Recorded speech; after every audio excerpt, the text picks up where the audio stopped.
Well, if you couldn't hear from my voice, I'm sick and not very photogenic. So, an audio recording with pictures on the background relating to what I'm saying is the best I can do for this week. Next week, it'll be back to my nice mug. Regardless of how healthy I am, this week's episodes continue, and as well as the sporting news. Chief among those are some managerial things, which I'll get to now.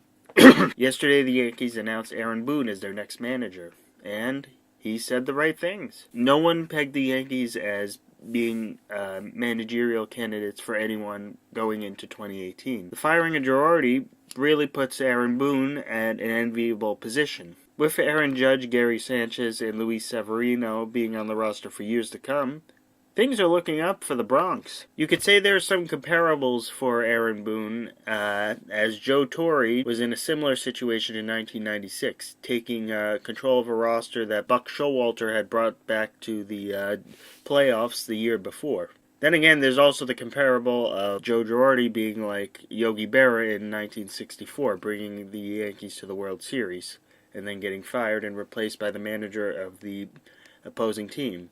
And as a Yankees fan, we know how well that went. Regardless of which way it goes, Boone has incredible knowledge from being a sports commentator, and regardless of which way he goes, I don't think his lack of experience as a manager or coach will hurt him that much. I think we could see the Yankees easily in the World Series next year. I'm going to say within the next 5 years. What's also easy to see is how the lack of experience Coach Ben McAdoo really showed this year. Yes, he took the Giants to the playoffs last year, but he's never really into it. Always robotic, sometimes cocky, sometimes impersonal, and that really showed when injuries decimated the Giants team. You remember in my last episode talking about the Giants and their terrible season that there are some reports of discontent and even some rumblings that a few games were thrown by the players.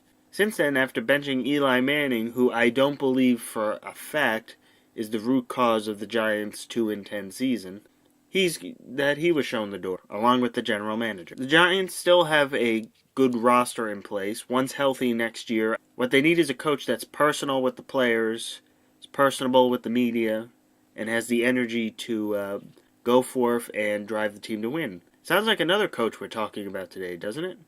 I'll talk to you next week.